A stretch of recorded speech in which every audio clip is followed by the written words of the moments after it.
Então, essa semana recebemos aqui um e-mail de um professor de História da Universidade Federal de Tocantins, Dr. Bertone de Oliveira Souza, né, que está reclamando sobre o conteúdo das minhas matérias. Diz ele aqui: ao ler os textos e assistir os vídeos do seu site, né, algumas questões me pareceram muito preocupantes. O site se dedica de forma unilateral a criticar tudo o que compreende como esquerdismo, incluindo aborto, eutanásia e homossexualismo. Então, em primeiro lugar aqui, seu Bertone, é o seguinte: o senhor algum dia já escreveu com o vermelho.org para reclamar que eles criticam unilateralmente tudo que se compreende como direitismo? Não. Então quer dizer que no Brasil já se tornou normal você ter milhares de sites de esquerda que criticam a direita. E tem um de direita que critica a esquerda. Isso é muito preocupante, o homem está muito preocupado, né? No que diz respeito ao Olavo de Carvalho, é estarrecedor vê-lo defender alguém como o pastor Silas Malafaia. O que quer dizer o seguinte: o pastor Silas Malafaia só pode ser atacado, ele não pode ser defendido, né? Isso quer dizer que a imprensa inteira tem que ser unânime, descer o cacete unanimemente no sujeito, e ninguém pode dizer uma palavrinha a favor dele, mesmo em casos onde ele esteja manifestamente correto, como nesta acusação espúria e boboca, aliás, que um promotor fez a ele, de que, ao dizer que a Igreja Católica tinha que cair de pau naqueles que, vamos dizer, que fazem chacota do cristianismo, né? O promotor entendeu que cair de pau significa agredir fisicamente, quer dizer, fazendo de conta que não entende. Quer dizer, eu não posso defender o Silas Malafaia nem neste ponto. Isso não quer dizer que o Silas Malafaia esteja certo em tudo, ou que não mereça ser criticado sobre certos aspectos, mas toda pessoa que pode ser criticada publicamente também tem de poder ser defendido, ou você não sabe disso? Parece que ele se escandaliza de que não haja uma unanimidade total, né? E ainda reclama de que nós falamos mal unilateralmente. Quer dizer que falar mal unilateralmente do pastor Silas Malafaia está certo, né? Ora, pensa um pouco, rapaz. Volta para a escola, vai aprender. Hein? Daí diz isso. Ou pior ainda, afirmar num dos seus artigos a idoneidade de Francisco Franco. Eu digo: olha, meu filho, vai estudar. Você estude a vida pessoal dos famosos ditadores de direita, como Francisco Franco, o Pinochet, ou o Castelo Branco, o Médici. Dá uma olhada na conduta pessoal deles e depois compara com a conduta pessoal desses que você adora, que você é um puxa-saco de Fidel Castro, de Mao Tse-tung, essa coisa. Vai ver, Mao Tse-tung era um estuprador de meninos e meninas, né? Stalin é a mesma coisa. E aqueles que não aceitavam ir para a cama com Mao Tse-tung morriam. Dá uma olhada na conduta pessoal e vê. Quer dizer, eu não sou nenhum puxa-saco de Francisco Franco, mas, olha, desse ponto de vista, pelo menos do ponto de vista da moralidade pessoal, não há comparação possível. Agora, Francisco Franco também não pode ser defendido nem nos pontos onde ele é obviamente melhor que os outros. Tem que ser a crítica unilateral. Ou seja, a unilateralidade de esquerda deve predominar e não pode ser contestada nem num pequeno site da internet. É isso que você pensa, seu Bertone. Quer dizer, é isso que você transmite aos seus alunos? Né? Quer dizer que a idoneidade, a honestidade consiste na unilateralidade da esquerda, que não pode ser contestada, não pode ser desafiada jamais. Quer dizer, é esta história que você ensina para eles, ó rapaz, o desgraçado, tá certo? Daí disse a ele: ora, isso é deixa, ele escreve errado pra caramba, é um analfabeto, isso é deixa de levar em consideração a memória traumática que a sociedade espanhola guarda da ditadura franquista, chegando a manifestar seu protesto contra uma das instituições que mais apoiou a Igreja Católica quando da última visita do Papa àquele país. A sociedade espanhola ainda é maciçamente católica, e quem protestou foi lá meia dúzia de organização de esquerda. Ou você não é capaz de comparar, ou você acha que qualquer gritaria de esquerda representa a sociedade espanhola? Pois você, esquerdista, é um especialista nisso e usurpar a voz dos outros. Não é? Você organiza lá 5 ONGs, né? Paga com o dinheiro do Jorge Soros, faz um barulho e diz: isto é a sociedade civil. Aí vocês fazem isso o tempo todo. Daí, como historiador, você não é historiador coisíssima nenhuma, você é um professor de história, você não escreveu nenhuma obra historiográfica que mereça atenção, você é incapaz de escrever a história de um time de futebol. Né? Como historiador, não posso deixar de notar outras absurdidades históricas, como na afirmação de Olavo de Carvalho, de que houve mais distribuição de renda na ditadura militar brasileira do que em anos recentes. Você estudou as estatísticas da época e de hoje? Não, não estudou. Então, o que o sujeito faz é o seguinte, é típica reação de esquerdista. Quando ele vê uma coisa que o desagrada, ele expressa, né, a sua perplexidade, o seu escândalo, o seu espanto. E ele fica tão espantado que ele não precisa argumentar contra o outro. É assim, você expressa o seu espanto de maneira a dar a impressão de que o que você está falando é tão óbvio que não pode ser discutido. Porque se começar a discutir, você vai se dar muito mal.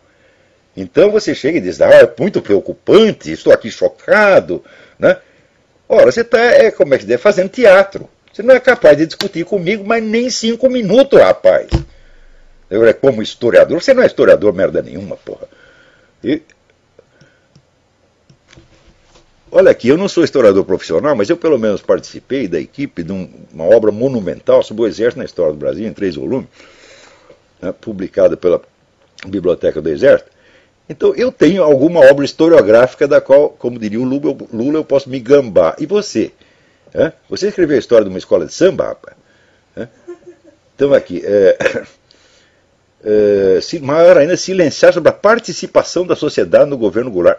Participação da sociedade no governo Goulart? Eu sei que a sociedade brasileira, esta sim, em peso, saiu às ruas na maior manifestação pública que já houve, para pedir a derrubada do governo Goulart e apoiar o golpe militar. Isso aconteceu, ou você não sabe, você não é capaz sequer de consultar a mídia da época, rapaz. E se você pegar manifestações como as diretas já, foi fichinha perto do que aconteceu na época. Vai estudar um pouco, rapaz. Em termos recentes, os colunistas, nas propostas de reforma agrária e educacional que foram podadas pelo golpe. Reforma educacional, olha, eu conheço, por exemplo, a história da Universidade de Brasília. E se não fosse depois entrar o professor Azevedo lá para botar ordem na putaria que os caras tinham arrumado, essa universidade já nem existiria mais. Os colunistas parecem ignorar completamente os efeitos da crise econômica nos países ricos, como o aumento do desemprego. Como? Nós falamos disso o tempo todo. Né? E a crise econômica foi causada por gente como você. Foi causada por esse pessoal que sobe no governo e quer legislar e controlar tudo. E criaram leis que forçavam os bancos a emprestar dinheiro a quem não podia pagar. E fizeram isso porque isto foi um plano esquerdista concebido por discípulos do Saul Alinsky já na década de 50, com a ideia de que se você forçasse, né, a Previdência Social e os bancos a conceder mais direitos do que estavam concedendo na época, haveria a destruição, quer dizer, a Previdência Social ia ruir, os bancos iam ruir, ia criar uma crise econômica. Essa crise foi inteirinha montada por gente de esquerda.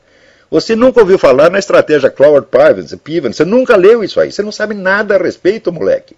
Moleque mesmo, menino analfabeto. E vem se meter com professor, que é isso? Ser professor da Universidade do Brasil não significa nada, porra.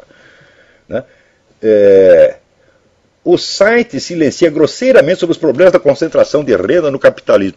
Concentração de renda no capitalismo? Faz favor, porra. Concentração de renda existiu na União Soviética, existiu na China, porra.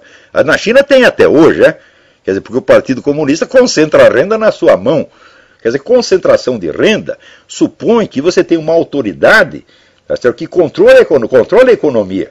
Tá certo? E daí, só quem tem acesso ao governo, só os amiguinhos do governo é que se beneficiam disso. E isso é exatamente o que vocês esquerdistas fazem, porra. Você pega o anuário da Heritage Foundation, que é o Índice de Liberdade Econômica no Mundo, e você vê, compare lá os números. São números oficiais da ONU e de outras instituições que mostram para você onde tem melhor distribuição de renda é nos países capitalistas, não nos socialistas. Nos socialistas não tem distribuição de renda nenhuma, tem trabalho escravo. Ou você não sabe disso? Agora ele fala isso como se fosse uma coisa que não precisa ser discutida, não precisa nem ser provada, é autoprobante, né? Também é curioso que os artigos sobre a América Latina têm como preocupação central fazer apologia das ditaduras militares que graçaram no continente, minimizando o impacto sobre suas vítimas quando comparado ao stalinismo e ao maoísmo. Como minimizar? O impacto foi menor, foi incomparavelmente menor. Você não vai poder comparar um Pinochet, e muito menos os nossos ditadores militares, ao Fidel Castro, tá certo? Ou a qualquer ditador de esquerda no mundo. Não é que nós estamos minimizando, nós estamos dando os números que estão registrados historicamente ou você não sabe? Você vai querer comparar lá as 3 mil vítimas do Chile, do governo Pinochet no Chile, com os 70 milhões da União Soviética, os 70 milhões da China, você vai querer comparar? Sou eu que estou minimizando? Quer dizer, eu que estou fazendo o número 3.000 ser menor do que 70 milhões? Ou você não aprendeu aritmética? Como minimizar? É questão de ter um pouco de senso das proporções, seu idiota, vagabundo, palpiteiro do caralho. Vai lá enganar seus alunos, a mim não. Em um dos seus programas, o Olavo fala da visão ideológica, que ele define como abordar um assunto defendendo apenas o lado que interessa à pessoa, chamando a atenção para os problemas advindos desse tipo de abordagem. Ao que eu pergunto, essa crítica não deveria ser aplicada ao próprio site, seu colunista, e a forma como as matérias são selecionadas e redigidas? Olha aqui, primeiro, o site foi feito para compensar a hegemonia esquerdista. Então nós não temos, vamos dizer, que dar aos esquerdistas, no nosso pequeno site, a chance que eles não nos dão na Folha de São Paulo, no Estadão, no Globo, em parte alguma. Então o que nós estamos tentando é criar, vamos dizer, pelo efeito de contraste, um mínimo de equilíbrio nessa discussão. Então, se todos os sites repartissem o seu espaço, né, dando espaço para todas as vozes, para todas as modalidades de pensamento ideológico, então sim, nós faríamos o mesmo, mas não tem sentido. Se o nosso site é feito justamente para formar um contraste e criar, vamos dizer, o mínimo de equilíbrio indispensável, o mínimo de confrontação indispensável, então é claro que a sua crítica não é procedente. Ademais, você está confundindo duas coisas. O pensamento ideológico não se define por defender um lado. Todo mundo defende um lado. Não é este o problema. O problema da abordagem ideológica é que ela proíbe, ela veta a possibilidade de você levantar outras perspectivas. Não necessariamente perspectivas que se opõem a ela politicamente. Porque o simples fato de você equacionar a questão nesse tema, tem aqui uma direita e tem aqui uma esquerda e tem que ter os dois lados. Isso aí, cientificamente, é bobagem. Quer dizer, a confrontação de ideologias opostas não tem nada a ver com a confrontação de várias hipóteses científicas. Ou você confunde as duas coisas? Você está confundindo, vamos dizer, a simples, vamos dizer, honestidade num debate político, que é dar voz, direito de voz a todas as facções, com a confrontação científica de hipóteses, que é do que eu estava falando. Mas esse indivíduo ele não imagina que isso possa existir. Ou seja, aonde você estudou história, moleque? Isso é só mais um bobão que vem se meter no que ele não entende. O pior é o seguinte, professor universitário no Brasil é quase tudo assim. Ora, eu também, se não fosse ter estudos mais especializados, também acreditaria. Só que é o seguinte, eu vou estudar e fico sabendo outras coisas que você não sabe. Só que eu entro aí com desvantagem, porque as minhas informações são novas e não têm credibilidade pública automática. Então daí sempre aparece algum Bertone escandalizado, mostrando a sua incultura. Porque o povão não tem acesso a essas informações. Mas você, como historiador, rapaz, você teria obrigação de ter acesso. Então vamos perguntar para ele, quantas biografias de Francisco Franco você leu? Nunca nenhuma. Eu li algumas. Se pedir para você, me dê aqui o nome de 10 historiadores da Revolução Espanhola. Você não sabe, você não sabe nenhum. Então, é claro, você raciocina com base em informações de mídia popular. Eita vida, é duro, né?